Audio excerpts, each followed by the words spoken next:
Hello hello madam చెప్పండి, ఎక్కడి నుంచి మాట్లాడుతున్నారమ్మా? ఏం చెప్పాలనుకుంటున్నారు? మాది వికారాబాద్ డిస్ట్రిక్ట్ మేడం, దోమ మండల్, విలేజ్ దోమ. చెప్పండి. మాది ఇప్పటి వరకు రుణమాఫీ కాలేదు మేడం. నాకు రేషన్ కార్డు లేదు. లేదన్నందుకు నాది ఇప్పటి వరకు బియ్యం రావు, రేషన్ కార్డు లేదు, రుణమాఫీ కాలేదు మేడం. అంటే రుణమాఫీకి రేషన్ కార్డు లేకపోయినా కూడా రుణమాఫీ చేస్తామని చెప్పారు కదా? అవును, రేవంత్ రెడ్డి చెప్పిండు మేడం. ఇప్పటి వరకు మాది లిస్ట్ లో పేరు లేదు, ఏం లేదు. నువ్వు బ్యాంకు పోయి కనుకొచ్చుకున్నావా? వెళ్ళొచ్చిన మేడం. నాకు ఏ మేడం అదే వ్యవసాయ అధికారి మేడం ఉంటది కదా, అక్కడ పోయి కలుపుకో అంటే ఆ మేడం ఏం సపోర్ట్ చేస్తే మాకు పైకి ఏమి ఆర్డర్ లేవు, ఓన్లీ రేషన్ కార్డుకి లింక్ ఉన్నాయే మాపైతే అంటే ఆ మాట చెప్తుండ్రా బ్యాంక్ వాళ్ళు? అది ఈ వ్యవసాయ అధికారులు చెప్తున్నారు. వ్యవసాయ అధికారులు చెప్తున్నారా రేషన్ కార్డు ఉంటేనే ఇస్తామనేసి? పైకి మాకు ఓన్లీ రేషన్ కార్డు ఉన్న వాళ్ళకి అయితే, లేకపోతే మీతోనే కావు, 80% కావు, మాకు పైకి ఆర్డర్లు లేవు అని చెప్పేస్తుంది డైరెక్ట్. ఎంత ఉందమ్మా మీ లోన్? ఎంత ఉంది?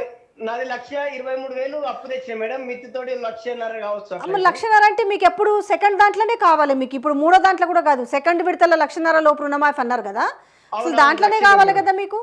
లేదు మేడం, అప్పుడు లేదు, ఇప్పుడు కూడా లేదు. మరి ఇప్పుడు మీరు ఏమన్నా వెళ్ళి మరి ఏవో దగ్గర మీరు ఏమన్నా దరఖాస్తు పెట్టేసి వచ్చిరా? పిచ్చినా ఏం సప్పుడు చేస్తలేరు మేడం. అవి చెత్తపుడి లేచినా వేస్తారు అంతా.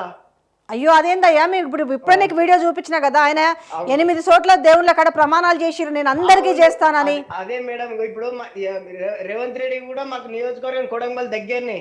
అవును, ఆయన అన్ని దేవుళ్ళ మీద ఒట్టేసిండు. ఏమైనా అయితే మళ్ళీ పరిచయం, మా సీఎంకి ఏమైనా అయితే మళ్ళీ మాకు బాధ. అవును అంతేలే, కరెక్టే. అన్ని దేవుళ్ళని కూడా మోసం చేయొద్దు కదా, ప్రజలంటే మోసం చేసిన ఏం కాదు. కానీ అన్ని దేవుళ్ళ మీద ఒట్టేసిండు, ఒక్కొక్క దేవుడు కాదు 20-30 దేవుళ్ళ మీద ఒట్టేసిండు కదా మేడం. సరే, మీరైతే మీది ఇప్పుడు మీ ఊర్లో అంటే మీ ఊర్లో ఎంత మందికి వచ్చి ఉంటుంది నీ అంచనా? మీ ఊర్లో సపోజ్ 200 మందికో 300 మందికో రుణాలు ఉన్నాయనుకో, ఎంత మందికి అయి ఉంటుంది? ఫస్ట్ విడతలో 40 మందికి వచ్చింది, సెకండ్ విడతలో 25 మందికి వచ్చింది, అంతే. మొత్తం ఫస్ట్ విడతలో 40 మందికి, సెకండ్ విడతలో 25 మందికి, అంతే మేడం. ఒక 40% కూడా 30% మేడం మాకైంది, మిగతా 70% ఉన్నారు. ఇంత దారుణంగా మోసం చేయడం నిజంగా రైతుల్ని బాధ. ఎందుకంటే బాధ పెట్టుడు వాళ్ళని ఆశపడు.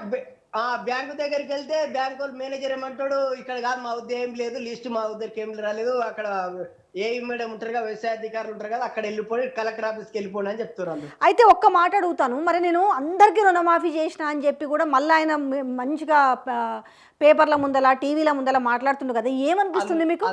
ఏ బాధ అనిపిస్తుంది మేడం. చెప్పింది ఒకటి, చేసింది ఒకటి మేడం. చాలా బాధ అనిపిస్తుంది. చేద్దామండి, మీ వైపున మేము ఎప్పుడు కూడా మీ పక్షాన ఉంటాము, రైతుల పక్షాన ఉంటాము. అందరి సమస్యలు పరిష్కరించే దిశగా మనం మళ్ళీ ప్రభుత్వం దృష్టికి నిజాలను తీసుకొచ్చే దిశగా మేము వస్తాము. డెఫినెట్గా లిస్టులు తీసుకొని అసలు ఎందుకు రాలేదు అనేది కూడా మా వైపు నుంచి కూడా మీకు సపోర్ట్ ఉంటుందండి. డెఫినెట్గా మీ నెంబర్ సేవ్ చేసుకుంటాము, మీ ఊరికి వస్తాము, ఆ సమస్యలు ఏందో తెలుసుకుంటామండి. థ్యాంక్ యూ సో మచ్ అండి, మీ అభిప్రాయం తెలియజేసినందుకు థ్యాంక్ యూ. ఇక ఒక్కొక్కరు వాళ్ళు చెప్తూ చూడు 30% కూడా కాలేదని చెప్తున్నారు. వాళ్ళ ఫస్ట్ విడతలు 40 మందికి, రెండో విడతలు 24 మందికి ఏమైందట.